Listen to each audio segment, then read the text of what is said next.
안녕하세요. 채쌤의 농업톡톡의 채쌤입니다. 올해는 기상 이슈로 시작했는데 또 기상 이슈로 연말 인사를 해야 할 것 같습니다. 올봄 저온 고온을 오락가락하면서 저희 지역은 5월달 개하기에 강수량 161mm를 기록하고 7, 8월달에는 900mm 정도의 폭우와 우박까지 기상이 정말 다사다난했는데요. 12월까지도 기상이변이 이어지고 있습니다. 겨울에 유례 없이 여름 장맛비처럼 많은 강수량을 기록하고 온도까지 높아서 개나리도 피고 벚꽃도 피고 난립니다. 더욱이 포도에서도 따뜻한 날씨에 습도까지 높은데 측창을 닫아 놓아 온도가 더 가중되는 일부 농가에서는 눈이 부풀어 오르고 발아할 것 같은 모습을 보이기도 해서 우려가 됩니다. 그런데 이러다가 내일부터는 또 기온이 급격하게 내려가게 되면 나무는 피해가 있을 것 같습니다. 올겨울에 측창 관리는 좀 수고스럽더라도 영하 이하로 내려가면은 닫아주시고 영상의 날씨로 포근하면은 열어주는 유동적으로 관리하시는 것이 좋을 듯 합니다. 오늘은 내년 농사에 적용했으면 하는 미생물 활용에 대해서 공유하고자 합니다. 얼마 전 며칠간 농촌진흥청 미생물 교육을 다녀왔었습니다. 너무나 유익한 내용이었고 포도 농사뿐만 아니라 모든 농사에 적용하면 좋겠다 생각합니다. 미생물은 말 그대로 아주 작은 생물을 말합니다. 우리 눈으로 볼 수 없는 세균이나 눈으로도 보이는 곰팡이, 물속에 사는 조류 같은 게 다 미생물입니다. 미생물은 성장하면서 유기산이나 효소, 식물생장 호르몬 등의 대사 물질이 분비되는데요. 그런 물질들이 작물 생육을 이롭게 도와줍니다. 또 항생 물질을 분비해서 병원균 밀도를 낮춰주고 유기물 분해를 통해서 아미노산, 비타민, 작물 생육의 필수적인 물질들을 다량 생산합니다. 대사 과정에서 나오는 유기산은 불용화되어 있는 인산을 녹여서 작물이 흡수할 수 있도록 만들어주고 유실되기 쉬운 비료 성분을 잡아주는 역할도 합니다. 유기물 분해와 비료 염의 가용화로 토양 화학성을 좋게 하고 미생물이 내어놓는 물질들로 인해서 토양 알갱이들이 뭉쳐져서 때알 구조를 형성하기 때문에 배수나 뿌리 발달을 좋게 하는 등 토양 물리성 향상에도 좋은 역할을 합니다. 시군 농업기술센터 대부분이 유용 미생물을 무료로 또는 아주 싼 가격에 공급을 하고 있습니다. 공급하는 미생물은 시군마다 차이는 있는데요. 대부분 고초균, 유산균, 효모, 광합성균, 방성균, 클로렐라 같은 거는 기본적으로 배양하고 있는 것 같습니다. 그러면은 각 균들의 특징을 간단하게 알아보겠습니다. 먼저 고초균입니다. 마를고의 풀초균입니다. 어디에 많겠습니까? 볏짚에 많이 살고 있는 균입니다. 볏짚에 고초균이 많아서 우리가 메주 띄울 때 짚을 이용합니다. 다 이유가 있었습니다. 짚에 많은 고초균이 메주의 숙성과 발효를 아주 좋게 하기 때문입니다. 참 우리 조상님들 지혜가 대단하다고 느껴집니다. 이 고초균이 우리가 장 담글 때도 이용하지만 토양에서도 아주 이로운 역할을 합니다. 항생 물질을 다량 분비해서 병원균 밀도를 낮추고 생류 활성 물질 분비도 뿌리 생육을 촉진시킵니다. 다음은 유산균입니다.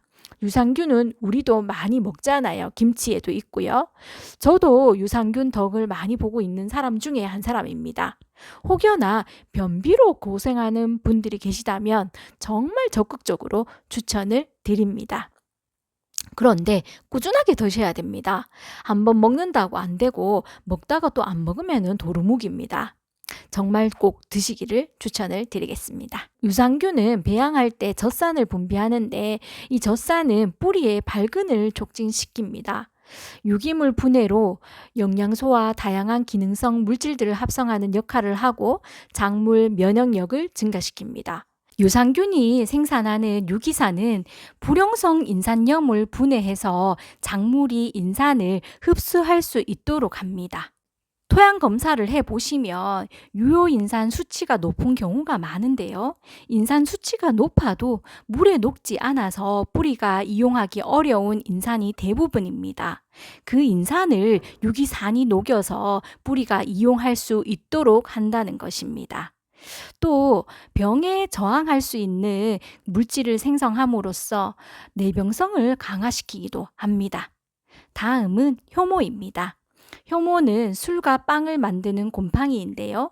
유기물 분해가 뛰어나고 아미노산, 비타민 등 작물 성장에 필요한 필수 물질을 다량 생산합니다. 다음은 광합성 세균입니다. 광합성 세균은 광합성을 해서 당분을 만드는 세균인데 농업에 주로 활용하는 광합성 세균은 주로 붉은색을 띱니다. 광합성균은 식물의 생장 호르몬, 아미노산, 비타민 등 생리 활성 물질을 분비해서 생장을 돕고 유기물 분해 능력이 아주 좋아서 수질 정화나 축산의 악취 제거 등의 효과가 있습니다. 다음은 방성균입니다. 방성균은 다양한 항생제를 생산하고 고유의 흙 냄새를 나게 하는 미생물입니다. 토양 내에 항생 물질을 만들어서 병원균을 죽이거나 생육을 정지시키는 그런 세균입니다. 다음은 클로렐라입니다. 클로렐라는 광합성을 하는 녹조류인데요. 클로렐라도 생육 촉진, 품질 향상, 병의 억제, 저장성 증진 등 작물마다 다양한 효과가 보고되고 있습니다. 유용 미생물은 간주나 연면시비 둘 다 활용할 수 있습니다. 연면시비는 단독으로 살포하는 것이 가장 좋으나 편리를 위해서 혼용하신다면 미생물이 균이다 보니까 살균제 중에 항생제와는 혼용을 하시면 안 됩니다. 간주나 연면시비의 농도는 균수에 따라서 다르기 때문에 공급받으실 때 농업기술센터의 처리 농도를 확인하시면 되겠습니다. 공급받는 미생물에는 배양할 때 사용한 당분과 질소 등 무기염류 등의 양분들이 포함되어 있고 미생물 활동이 증대되면 토양 속에 집적되어 있는 비료분이 잘 흡수될 수 있는 형태로 변하기 때문에 화학 비료 사용량을 줄이고 한 달에 2-3번 사용하시고요. 수확기 한 달 전까지만 사용하시고 수확 후에 다시 사용하시면 되겠습니다. 간단하게 말씀드렸습니다만 토양 화학성, 물리성 향상, 그리고 식물 면역력 증진, 그리고 뿌리 발달 같은 너무나 좋은 역할들을 많이 하고 있기 때문에 꼭 사용해 보시면 좋겠습니다. 한두 번 사용한다고 당장 눈에 띄는 효과는 없겠지만 믿고 꾸준히 사용하시면 반드시 좋은 효과가 있을 것으로 생각합니다. 그리고 자주 강조드리지만 토양 검사 좀 하시고 뭐가 부족한지 뭐가 넘치는지 알고 비료 사용에 대응하시기를 당부드립니다. 살을 빼야 하는데 자꾸 과식하고 있지는 않은지 꼭 점검하시기 바랍니다. 오늘은 미생물 활용에 대해서 간단하게 말씀드렸습니다. 올겨울은 날씨에 따라서 직장 관리 잘 해주시고요. 좀 이르기는 하지만 연말 인사 드리겠습니다. 다사다난했던 올 한 해도 농업을 지켜주신 우리 사장님들 정말 고생 많으셨고요. 채쌤의 농업톡톡도 많이 사랑해 주셔서 진심으로 감사드립니다.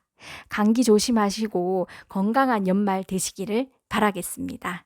늘 부족하지만 조금이나마 도움이 되었으면 좋겠습니다.